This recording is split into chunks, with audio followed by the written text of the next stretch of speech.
രാമനാരായൺ രാം.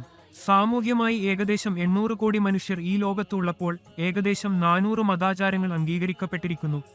വിദ്യയിൽ സംസാരിക്കുമ്പോൾ medical science പുസ്തകങ്ങൾ അല്ലെങ്കിൽ മറ്റ് ഏതു രംഗത്തുനിന്നുള്ള വിദ്യാഭ്യാസ പുസ്തകങ്ങളും എല്ലാ ആളുകൾക്കും സമാനമായി എഴുതപ്പെട്ടിരിക്കുന്നു. ഹിന്ദുവുകൾക്കായി വ്യത്യസ്തമായ പുസ്തകങ്ങൾ അല്ലെങ്കിൽ മുസ്ലിങ്ങൾക്കായി വ്യത്യസ്തമായ പുസ്തകങ്ങളില്ല. ഏതെങ്കിലും രംഗത്തിന്റെ പുസ്തകങ്ങൾ ജാതി അല്ലെങ്കിൽ മതത്തിന്റെ അടിസ്ഥാനത്തിൽ എഴുതപ്പെട്ടിട്ടില്ല. വിദ്യാഭ്യാസത്തിന്റെ അടിസ്ഥാനവും മതത്തിന്റെ അടിസ്ഥാനത്തിൽ വിഭജിക്കപ്പെടുന്നില്ല. മതം അനുസരിച്ചുള്ള പ്രകാശം, ഉദാഹരണത്തിന് ചന്ദ്രൻ അല്ലെങ്കിൽ സൂര്യന്റെ പ്രകാശം മതത്തിന്റെ അടിസ്ഥാനത്തിൽ വിഭജിക്കപ്പെട്ടിട്ടില്ല. അങ്ങനെ തന്നെ സമുദ്രത്തിന്റെ വെള്ളം മതത്തിന്റെ അടിസ്ഥാനത്തിൽ വേർപെടുത്താൻ പറ്റുന്നില്ല. ആരെങ്കിലും പറഞ്ഞുതരും എന്താണ് സമുദ്രം അല്ലെങ്കിൽ സമുദ്രത്തിനുമത്? എവിടെ നിന്നാണ് ഈ 400 ധർമ്മങ്ങൾ ഉത്ഭവിച്ചത്? വ്യത്യസ്ത മതങ്ങൾ, വ്യത്യസ്ത ഗ്രന്ഥങ്ങളുണ്ട്. ഉദാഹരണത്തിന് സനാതനികൾക്ക് ഭാഗവത്ഗീതയും രാമായണവും, മുസ്ലിമുകൾക്ക് ഖുറാൻ, ക്രിസ്ത്യാനികൾക്ക് ബൈബിൾ ഉണ്ട്. ഇതിൽ ആളുകൾക്ക് സംശയമുണ്ടാക്കുന്ന ഒരു കാര്യം എന്താണെന്ന് അറിയാമോ? ഏതു മതഗ്രന്ഥം ശരിയായതാണെന്ന് അറിയാൻ കഴിയുന്നില്ല.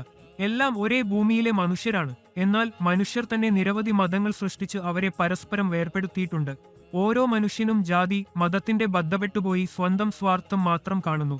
എന്നാൽ ഞങ്ങളുടെ മഹാഗുരു ബാലക് ബ്രഹ്മചാരി ജയിയുടെ വാദത്തിൽ പറയുന്നത് എന്തെന്നാൽ, ഏറ്റവും വലിയ മതം ആകാശമാണ്, അതിൽ നിന്നാണ് ഈ ലോകം രൂപപ്പെട്ടത്. ഏറ്റവും വലിയ മതഗ്രന്ഥം രാംനാരായൺ റാം ആണ്.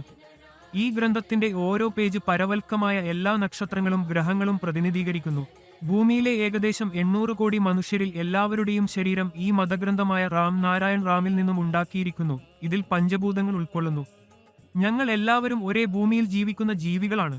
എല്ലാവരും ഒരേ ഭൂമിയിൽ ജീവിക്കുന്നു. ഈ ഭൂമിക്ക് ഒരേ മതം മാത്രം ഉണ്ടായിരിക്കണം. അത് പ്രകൃതിയുടെ മതവും ആകാശത്തിന്റെ മതവുമാണ്. അതുപോലെ എല്ലാവർക്കും ഒരേ ജാതി ആയിരിക്കണം. അത് ജീവജാതിയാണ്. ഇവിടെ മതം സംബന്ധിച്ച രാഷ്ട്രീയവും ജാതി മതവാദങ്ങളും ഉണ്ടായിരുന്നാലും എന്നാൽ നമ്മുടെ സമൂഹം തമ്മിൽ ഐക്യമായി ജീവിക്കാൻ കഴിയില്ല. 84 ലക്ഷം യോനികളുടെ ശേഷം മനുഷ്യജീവിതം ലഭിക്കും. എന്നാൽ മനുഷ്യൻ തന്നെയാണ് മറ്റുള്ളവരുടെ ഏറ്റവും വലിയ ശത്രു. അതിനാൽ രാംനാരായൺ റാമിന്റെ പേരോടെ നാം ചേർന്ന് ജീവിക്കുക അത്യാവശ്യമാണ്. കാരണം രാംനാരായൺ റാമിന്റെ കൂടെ മാത്രമേ നിങ്ങളുടെ ആശയക്കുഴപ്പമുള്ള ജീവിതത്തിന് ശരിയായ ദിശയിലേക്ക് മാർഗനിർദ്ദേശം നൽകാൻ കഴിയുകയുള്ളൂ.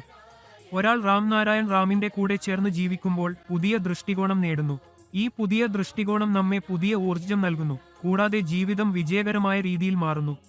ഈ ബീജമന്ത്രം നിങ്ങൾ എല്ലാ ദിവസവും ജപിച്ച് നിങ്ങളുടെ ജീവിതത്തിൽ എങ്ങനെ സാനുസരികമായ മാറ്റങ്ങൾ സംഭവിക്കുന്നുവെന്ന് നോക്കുക. രാംനാരായൺ റാമിന്റെ പേരിൽ ഒരു സമാധാനവും ശക്തിയുമുണ്ട്. ഈ ശക്തി നിങ്ങളെ ജീവിതത്തിൽ മുന്നോട്ടു പോകാൻ എപ്പോഴും പ്രേരിപ്പിക്കുന്നതായിരിക്കും.